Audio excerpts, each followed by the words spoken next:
Bismillahirrahmanirrahim. Bismillah wassalatu wassalamu ala rasulillah, amma ba'd. Alhamdulillah, kita syukur kepada Allah Subhanahu Wa Taala kerana sekali lagi alhamdulillah Allah Subhanahu Wa Taala bagi taufik kepada kita untuk bertemu lagi dalam siri yang kedua, perbincangan ataupun peringatan tazkirah kita berkenaan dengan hifzul lisan, menjaga lisan. Jadi sebagaimana minggu lepas kita dah bincang sebuah sedikit berkenaan dengan penjagaan lisan, dan kita telah maklumkan bahawa lisan ni bukan sahaja terbatas kepada lisan fizik kita, tetapi lisan pada hari ini telah merangkumi typing kita, posting kita dalam media sosial kita, buku-buku yang kita tulis, akhbar, berita, semua tu adalah jatuh di bawah hukum lisan, yang boleh memberi kesan efek yang sama kepada pembaca. Jadi hari ini kita akan sambunglah sedikit sebanyak lagi hadis-hadis yang berkaitan dengan hifzul lisan. Hadis-hadis yang berkaitan dengan hifzul lisan, iaitu yang dibawa sendiri oleh Al-Imam An-Nawawi dalam kitab dia, sama ada dalam Riyadhus Salihin ataupun dalam kitab Al-Adhkar. Lebih kurang sama.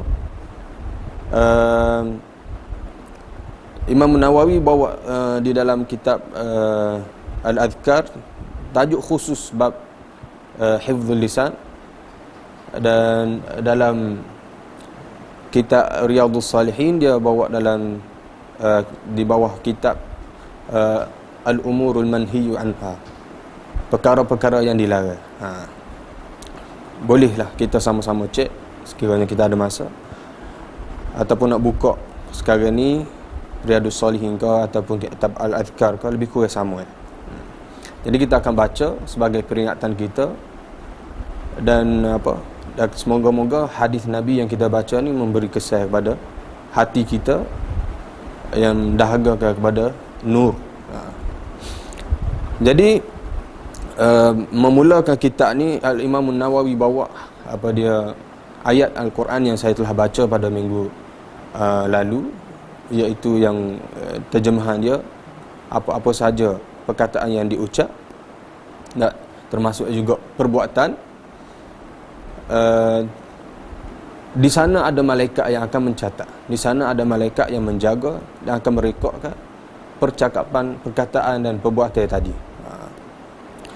Jadi setelah pada tu, Al-Imam Nawawi sebut dalam kitab dia, dia kata, "I'lam, ketahuilah, annahu yanbaghi likulli mukallaf." Sepatutnya bagi setiap orang yang mukallaf ini, an yahfadha lisanah, untuk menjaga lidah dia, an jami'il kalam, daripada semua perkataan, illa kalaman tadhharul maslahatu fihi, kecuali sekiranya dalam perkataan dia, dalam percakapan dia tadi telah zahir kebaikan sekiranya dia ucap. Pada waktu tu eloklah dia bercakap. Dalam keadaan lain dia kena jaga lisan dia, kecualilah pada waktu yang dia yakin dan telah sure molek ada kebaikan dia, ada kebaikan sekiranya dia bercakap, maka bolehlah untuk dia bercakap.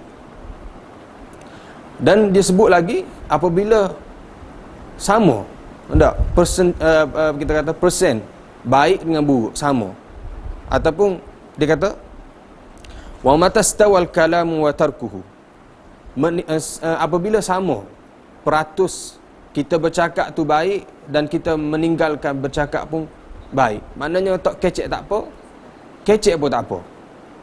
Apabila sama, dalam keadaan sama gini, apa tindakan yang kita patutnya buat? Al-Imam Nawawi sebut, fasunnatu al-imsaku anhu. Sunnah dalam keadaan begitu, apabila kita bercakap pun tak ada masalah, kita tak bercakap pun tak ada masalah, sunnah dia ke apa? Sunnah dia untuk diam. Untuk kita tidak bercakap. Ada.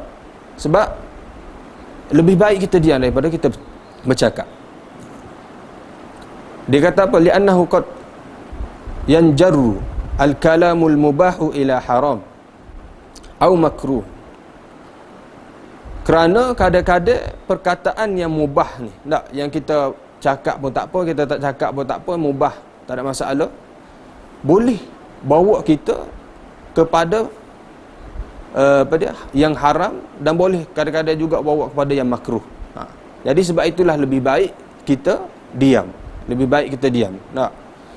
Kecuali kita yakin apabila apa yang kita nak cakap tadi ada kebaikannya, dan dalam situasi sama, tak cakap pun tak apa, tak cakap pun tak apa, maka sunnah dia adalah untuk kita diamkan diri. Tak. Sebagai kerana apa dia kata? Boleh kemungkinan dalam keadaan gitu boleh bawa kita kepada yang haram ataupun yang makruh.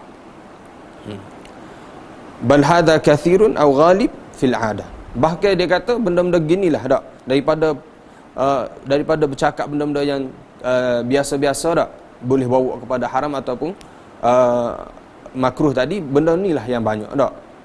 Sebenarnya tak kecek pun tak apa, tapi bila start kecek, dia akan bawa perlahan-lahan pergi kepada yang haram tak. Bila mula kat hamba nak royak ni, nak royak tu lah gi so tak siapa ke 2-3 cawan tak. Jadi dalam situasi yang tadi kita kata yakin bercakap tu elok, dan juga kalau dalam situasi dua tadi cakap tak apa, tak bercakap tak apa, maka diamlah. Tak. Dan selepas tu Imam Nawawi bawa hadis yang kita telah baca juga pada minggu lepas.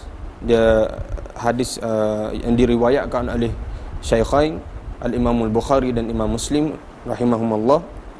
Man kana yu'minu billahi wal yawmil akhir falyaqul khaira aw liyasmut. Tak. Pilihan Muslim ada dua sahaja, sama ada dia berkata baik ataupun dia diam.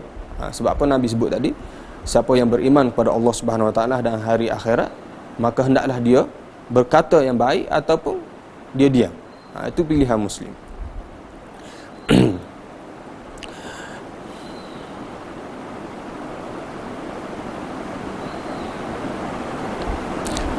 Di sini jelas bagaimana yang kita sebut. Dia kata jelas bahawasanya tidak patut kita bercakap kecuali kita yakin ada kebaikan. Tak.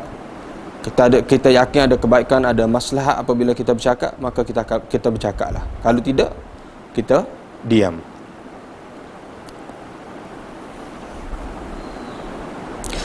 Imam Nawawi rahimahullah dia bawa kata-kata Imam Syafi'i sini. Dia kata, waqad qala al-Imam Syafi'i rahimahullah, idza arada al-kalam fa'alaihi an yufakkira qabla kalamihi. Apabila dia hendak bercakap, tak, Imam Syafi'i sebut sini, apabila seseorang itu hendak bercakap, maka wajib ke atas dia untuk berfikir sebelum dia bercakap. Fa'alaihi an yufakkira qabla kalamihi fa in dhaharat maslahatu takallam. Sekiranya zahir di situ maslahat berkenaan dengan apa yang akan dia cakap tadi, zahir dia masalah pentingnya ataupun perlunya dia bercakap, perlunya dia buka suara, takallam dia kata, maka bercakaplah. Wa in syakka lam yatakallam hatta tadhhar. Sekiranya dia ragu-ragu tak, molek ke dak royak, kau molek duk dia tak, maka Imam Syafi'i sebut lam yatakallam, jangan bercakap hatta tadhhar, sehingga jelas bagi dia bercakap itu lebih baik. Maka masa itulah baru dia bercakap. Lebih kurang sama dengan apa yang disebut oleh Imam Nawawi rahimahullah.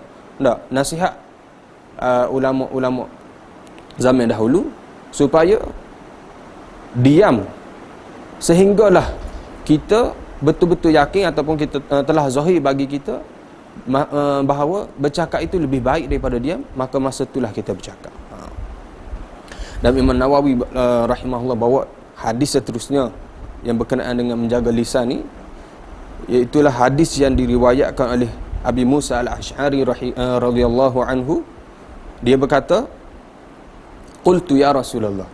Abu Musa Al-Asy'ari kata, aku berkata ya Rasulullah, ayyul muslimin afdal. Dia bertanya Rasulullah sallallahu alaihi wasallam. Macam dengan sahabat-sahabat lain tabiat, mereka suka bertanya Nabi sallallahu alaihi wasallam berkaitan dengan benda-benda yang terbaik. ayyu a'mal afdal, tak. Amal yang mana yang terbaik, tak. Muslim mana yang terbaik, tak. Jadi dia tanya Rasulullah sallallahu alaihi wasallam, ayyul muslimin afdal, muslim yang mana yang lebih baik, tak, yang terbaik. Qal, Rasulullah sallallahu alaihi wasallam jawab, man salimal muslimuna min lisanihi wa yadihi. Tak. Jawapan Rasulullah sallallahu alaihi wasallam kepada Abu Musa al-Asy'ari tadi, iaitulah muslim yang afdal adalah muslim yang lain selamat daripada lidah dia dan tangan dia. Muslim yang lain selamat daripada lidah dia dan tangan dia. Nak. Selamat dari caci maki, selamat daripada tuduhan, selamat daripada perkataan-perkataan yang menyakitkan hati, tak. Macam-macam lagi daripada mulut dia dan juga tangan dia, tak. Tidak semena-mena, tak. Duduk tepi kena tear, tak. Ataupun macam-macam lagi lah, tak, yang menyebabkan orang yang apabila bersama dengan dia ataupun duduk dengan dia dalam satu majlis apa, mesti kena, tak, mesti kena. Maka ni bukan muslim yang terbaik. Kalau kita nak jadi muslim yang terbaik, sipir dia ataupun jawapan dia sebagaimana jawapan yang diberi oleh Nabi SAW kepada Abu Musa al-Asy'ari, tak. Ketika Abu Musa al-Asy'ari tanya, ayyul muslimin afdal, muslim yang manakah yang terbaik? Maka jawapan dia, seorang muslim yang muslim lain tadi selamat daripada tangan dia dan juga lidah dia. Selamat daripada lidah dia dan tangan dia, tak.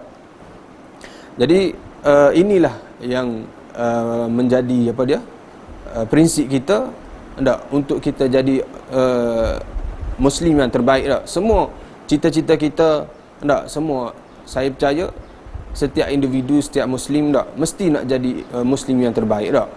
Sebab apa? Sebab bila kita tengok orang sedekah, kita pun rasa nak sedekah juga. Sebab kita nak cuba jadi yang terbaik, tak.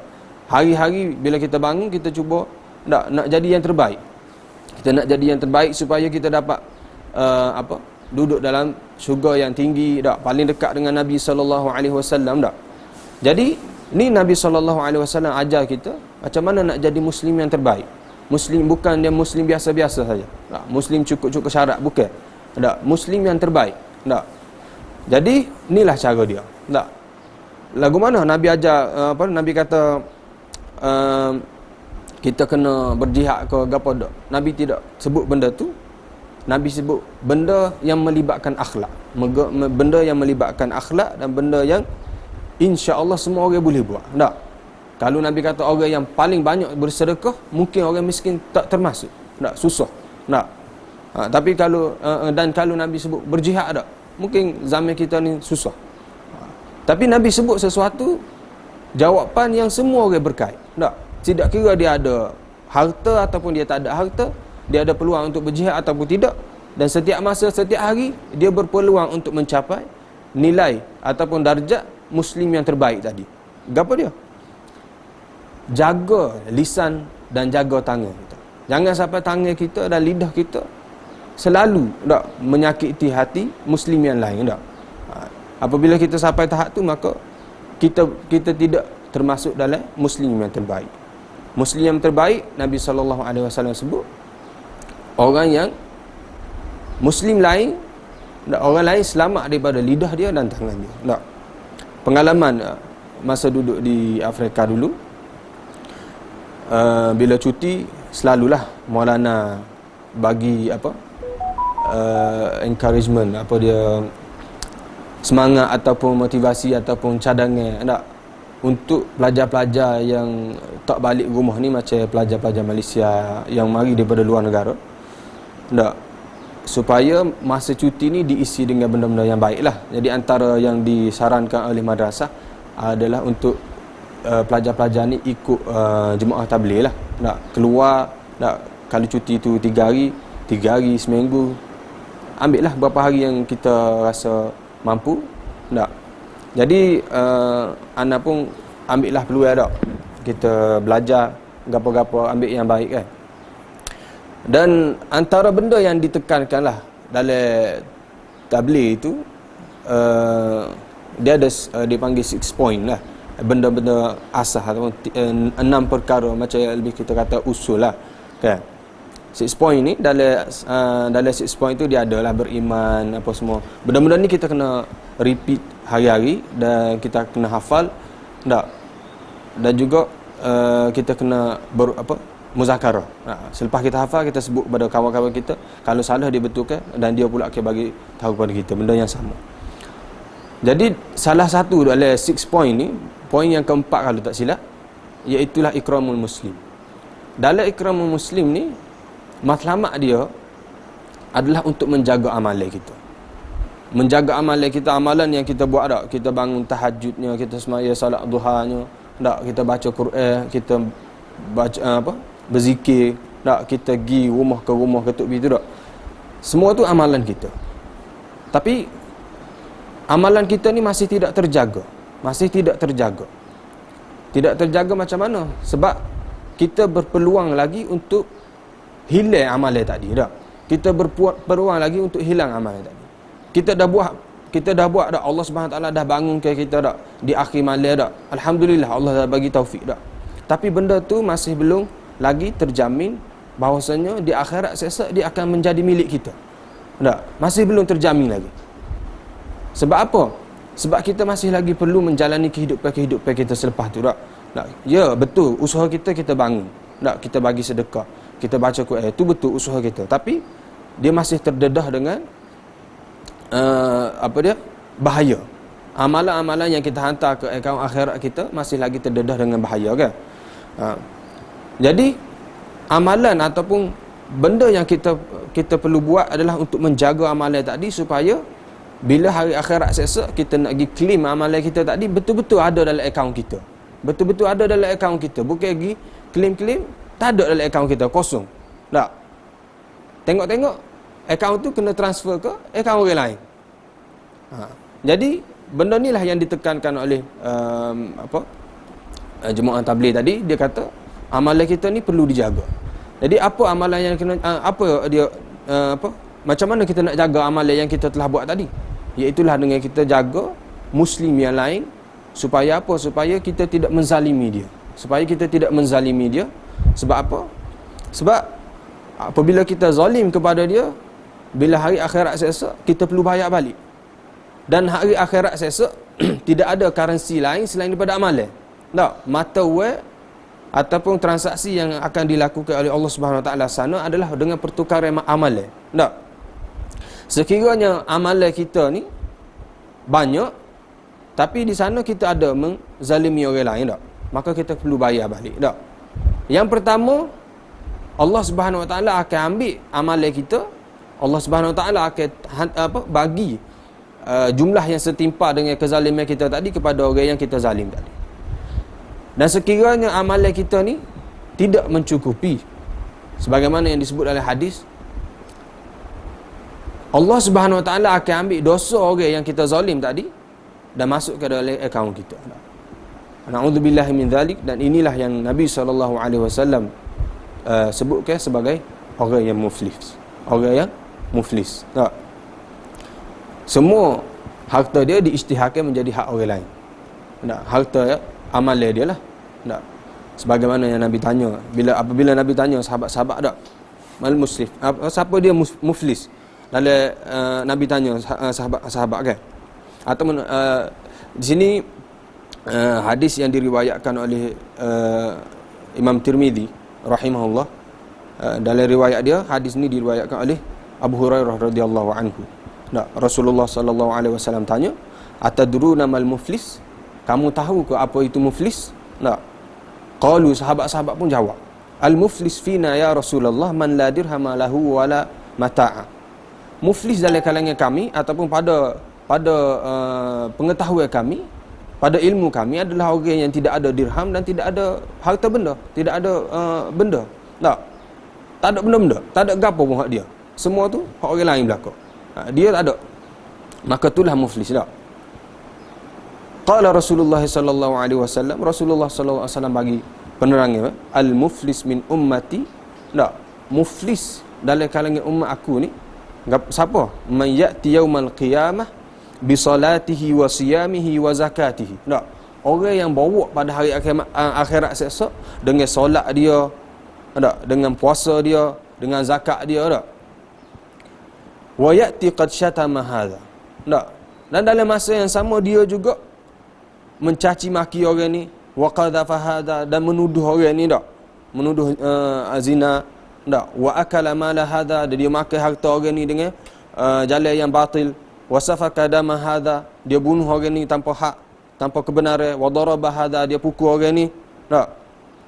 Maka disebutkan dalam hadis, dia kata hasanat dia tadi, kebaikan dia tadi akan diambil dan dibagi kepada orang yang dia zalim tadi. Dan sekiranya tidak cukup, maka keburukan dia ataupun keburukan orang yang dizalim tadi ataupun dosa-dosa orang yang dizalim tadi akan diambil dan diletakkan dalam akaun dia. Na'udzubillah min zalik.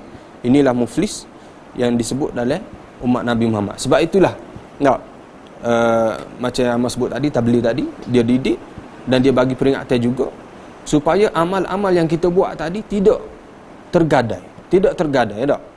Bila kita pergi akhirat esok tak, kita tidak dikejutkan dengan kejutan yang kedua tak. Hari akhirat tu terkejut dah dengan berlakunya kiamat apa semua tak. Bila berdiri di depan Allah Subhanahu Wa Taala tak, dengan sangkaan dalam fikiran kita, dengan sangkaan kita bahawasanya kita telah berbuat, kita telah beramal banyak, kita telah bersedekah banyak, kita telah berpuasa banyak tak. Itu sangkaan yang kita ada. Tapi tiba-tiba bila berdiri di depan Allah Subhanahu Wa Taala dengan sangkaan tadi tak, untuk kita masuk syurga tadi, rupa-rupanya sangkaan kita meleset. Tiba-tiba Allah bawa orang yang kita zalim, orang yang kita caci, orang yang kita pukul tak, orang yang kita makan harta dia dengan jalan yang batil tak, orang yang kita bunuh dulu, na'udzubillah min zalik. Dan semua orang-orang tadi mari nak claim balik, nak minta keadilan di depan Allah Subhanahu Wa Taala. Maka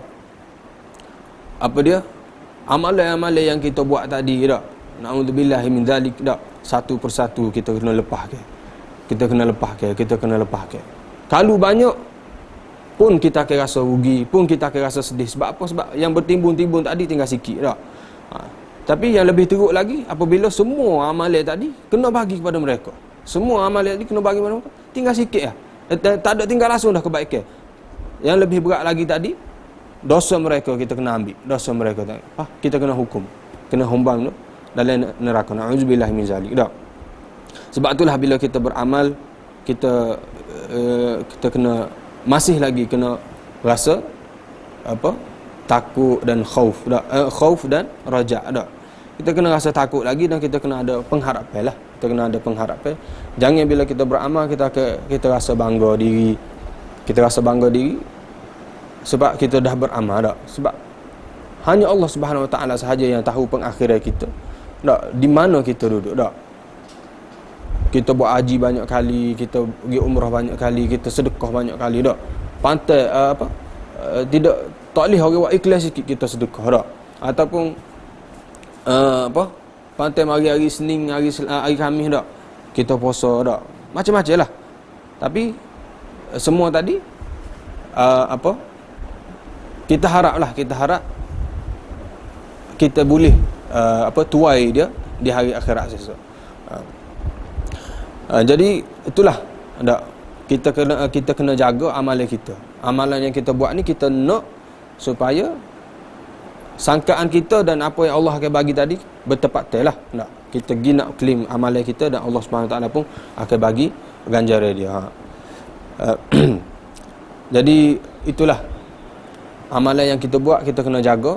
Dan penjagaan dia adalah dengan kita jaga akhlak kita tak. Dan lebih bersesuaian dengan tajuk kita ni, lidah kita tak. Lidah kita ni cepat gerak tak.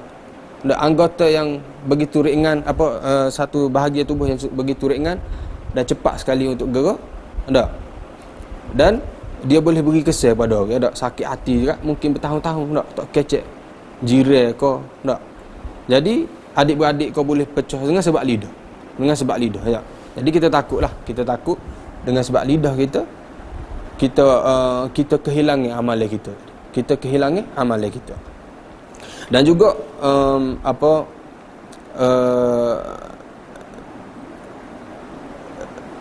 untuk syarah bagi lidah kita ni, ulama kata kita ni dalam keadaan selamat. Kita dalam keadaan selamat selagi mana kita duduk dia. Selagi mana kita duduk dia, kita selamat. Madum tasakitan, selagi mana kamu duduk dalam keadaan dia, fa anta fi salamatin, maka kamu dalam keadaan selamat. Nah, idza takallamta, apabila kamu bercakap, imma laka wa imma alaika, dan sama ada dua benda.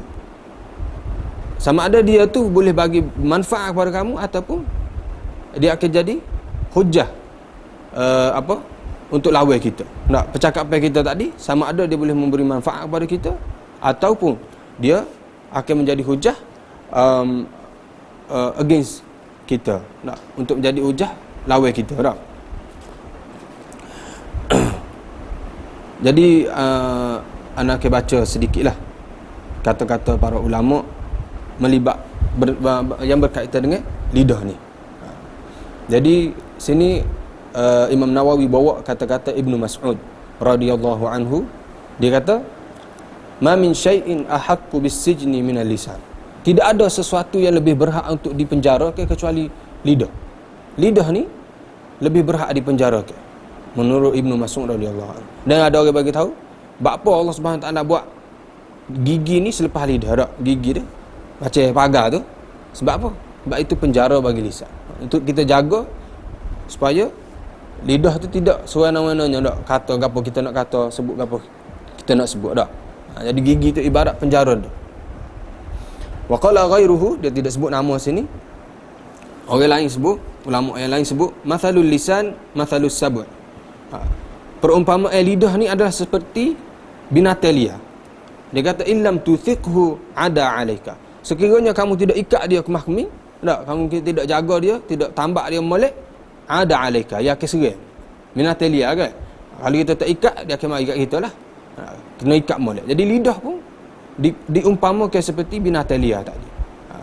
Kalau kita tak ikat dia, maka dia akan serang kita, tak?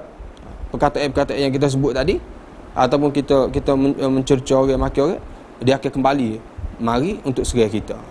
Jadi kita minta berlindung dengan Allah Subhanahu Wa Taala daripada lisan yang jahat, dan mudah-mudahan Allah Subhanahu Wa Taala kurniakan kepada kita taufik untuk kita jaga lisan supaya amalan kita terjaga. Nak kita tidak tergadai amalan kita yang kita buat susah payah di dunia ni, tak? Bila nak pergi kat Allah Subhanahu Wa Taala seksa, supaya amalan itu masih ada dan ianya untuk kita, bukan untuk orang lain, tak? Aqulu qawli hadza wa astaghfirullahal azim li wa lakum. Wassalamualaikum warahmatullahi wabarakatuh.